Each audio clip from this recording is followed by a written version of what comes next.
नमस्कार, आप देख रहे हैं विमर्श न्यूज। मैं हूं आकाश, आपके साथ पेश है बड़ी खबरों का समाचार बुलेटिन आपके सामने। बिहार एनडीए में अब सब कुछ लॉक हो गया है। चिराग पासवान अपनी हाजीपुर की सीट के साथ 4 सीट लेंगे। नीतीश कुमार के लंदन से आते ही 40 सीट घोषित होगी। बिहार में 2700 किलोमीटर की सड़क बनेगी। केंद्र ने इसकी मंजूरी दे दी है। सीएए को केरल, पश्चिम बंगाल और तमिलनाडु लागू नहीं करेगा। इसके खिलाफ केजरीवाल भी उतरे। मेट्रो दिल्ली के 3 नए कॉरिडोर बनेंगे। 2.5 लाख लोगों को इसका लाभ मिलेगा। चुनावी बॉन्ड का पहला हलफनामा सुप्रीम कोर्ट में भी दाखिल। पहले साल में 3000 से ज्यादा बॉन्ड खरीदे गए। इनमें से आधा कैश करवाए गए। आज पटना सिविल कोर्ट में एक ट्रांसफार्मर ब्लास्ट कर गया। इसमें एक वकील की मृत्यु हो गई। बीजेपी के दूसरे लिस्ट में 90 उम्मीदवारों का नाम है। आज लोकसभा चुनाव की घोषणा हो सकती है। प्रधानमंत्री ने केंद्रीय कैबिनेट की अंतिम मीटिंग की। बिहार के 40 सीटों में चिराग को हाजीपुर सहित 4 सीट दे दिया गया, लेकिन जनशक्ति पार्टी के 5 एमपी हैं और उनमें पशुपति पारस हैं जिनके पास पार्टी का नाम और सिंबल है। पहले तो बीजेपी मान रही थी कि पशुपति पारस और चिराग मिलजुल कर 5 सीट का हिस्सा ले लेंगे, परंतु अब बीजेपी ने दोनों में से चिराग को अपनाने का निर्णय ले लिया है। आज चिराग पासवान और बीजेपी के अध्यक्ष जेपी नड्डा के साथ बातचीत हुई। सर्वप्रथम मैं हमारे देश के प्रधानमंत्री आदरणीय नरेंद्र मोदी जी का हृदय से आभार प्रकट करता हूं। उन्होंने हमेशा जिस प्रकार गठबंधन के भीतर मेरा संरक्षण किया, लोक जनशक्ति पार्टी रामविलास को उचित मान सम्मान देने का हमेशा कार्य किया। बिहार में 2700 किलोमीटर की नई ग्रामीण सड़कों को मंजूरी मिल गई है। इसका निर्माण इसी साल के अंत में पूरा होगा। इसके अलावा इन सड़कों से जुड़े 500 नए पुल भी बनाए जाएंगे ताकि सभी निर्मित रोड को 100% उपयोग हो सके, साथ ही उनकी संपर्कता दूसरी सड़कों से हो सके। केंद्र सरकार ने इसकी मंजूरी दे दी है। इस सड़क और पुलों के निर्माण के लिए 1823 करोड़ रुपए स्वीकृत किए गए हैं। जरूरत के अनुसार आगे राशि और बढ़ाई जा सकती है। नीतीश कुमार चुनाव पूर्ण घोषणाओं के माध्यम से ये मैसेज देना चाहते हैं कि अभी भी वो 2005 और 2010 वाली मुद्रा में हैं। सीएए कानून के मामले में बीजेपी डिफेंस की मुद्रा में है। बीजेपी नेताओं को बचाव में ये कहना पड़ रहा है कि ये देने का कानून है, नागरिकता छीनने का कानून नहीं है।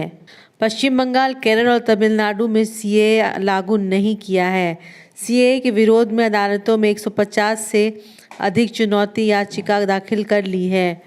बंगाल में इसका सीधा लाभ हिंदू ध्रुवीकरण के रूप में बीजेपी को मिल रहा है। सीधी सी बात है, कानून सीए का जो कानून आया है उसमें ये लिखा है कि पाकिस्तान, अफगानिस्तान और बांग्लादेश में रहने वाले अल्पसंख्यक, वहां जो माइनॉरिटीज हैं, वो माइनॉरिटीज को हमारे देश के अंदर नागरिकता दी जाएगी।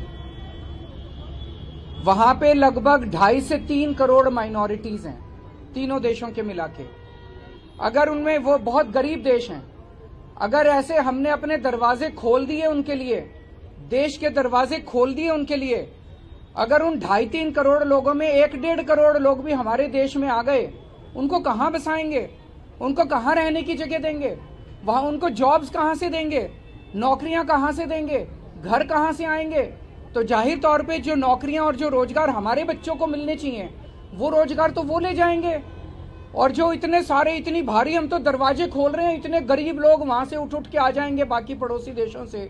इतने गरीब लोग उठ के, मैं हिसाब लगा रहा था, अगर 1-1.5 करोड़ लोग भी आ गए, आजादी के बाद 1947 में जितना बड़ा माइग्रेशन हुआ था, उससे कहीं ज्यादा बड़ा माइग्रेशन इस एक सीए के कानून से होने जा रहा है। भारतीय स्टेट बैंक ने बुधवार को चुनावी बॉन्ड मामले में सुप्रीम कोर्ट में एक हलफनामा दायर किया है, जिसमें 15 मार्च 2024 तक खरीदे गए और कैश कराए गए चुनावी बॉन्ड का विवरण शामिल है। एसबीआई द्वारा उपलब्ध कराए गए आंकड़ों के मुताबिक 1 अप्रैल 2019 से लेकर उसी साल 11 अप्रैल तक कुल 3,346 बॉन्ड खरीदे गए। इनमें से कुल 1609 बॉन्ड कैश कराए गए। एसबीआई ने विवरण का खुलासा करने के लिए 30 जून तक का समय मांगा था। हालांकि शीर्ष अदालत ने बैंक की याचिका खारिज कर दी और उसे मंगलवार को कामकाजी समय समाप्त होने तक सभी विवरण निर्वाचन आयोग को सौंपने को कहा था। भाजपा ने अपनी दूसरी लिस्ट में 90 उम्मीदवारों की घोषणा की। पहली लिस्ट को मिलाकर 384 उम्मीदवारों की घोषणा हो गई है। हरियाणा के पूर्व मुख्यमंत्री मनोहर लाल खट्टर भी करनाल से लड़ेंगे।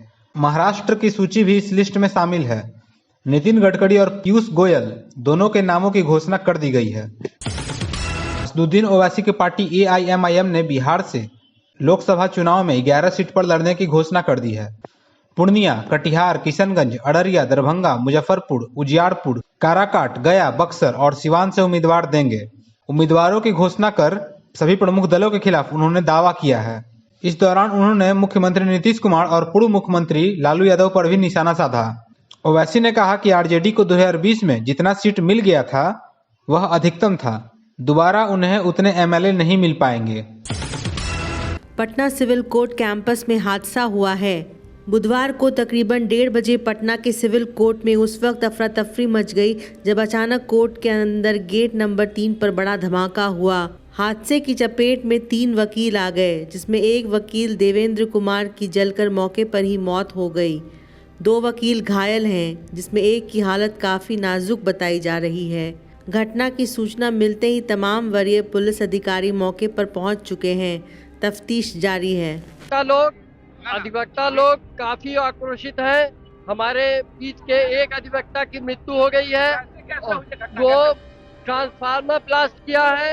मजबूरी में ट्रांसफार्मर के नीचे हम लोगों को बैठना पड़ रहा है। कोई व्यवस्था नहीं की गई है। अभी भी डेड बॉडी ले जाने के लिए तैयार है। एम्बुलेंस तक नहीं है और न स्ट्रेचर तक आया है, न जो घायल है उनकी व्यवस्था नहीं की जा रही है। हमारी व्यवस्था सुरक्षा का तो पूरा अभाव यहाँ पे है। किसी का सर जान चला गया, देखा जाए कि कितना बड़ा क्षति हुआ उनके घर के लिए। एक तो खुद ही वो हैंडीकैप थे, पूरा घर उन पर डिपेंड था, पूरा घर उनका बर्बाद हो चुका। इस तरह के न्यूज में बने रहने के लिए आप देखते रहे विमर्श न्यूज। अगर आपने हमारे चैनल को सब्सक्राइब नहीं किया तो जल्द जाके सब्सक्राइब करें और बेल आइकन दबाना ना भूलें, ताकि आपको हमारे चैनल का हर नोटिफिकेशन मिलते रहे। अगर आप फेसबुक पे देख रहे हैं तो लाइक करें और फॉलो करें। तब तक के लिए विदा लेते हैं। हम कैमरा पर्सन ब्रिजेश के साथ मैं आकाश, विमर्श न्यूज पटना के लिए।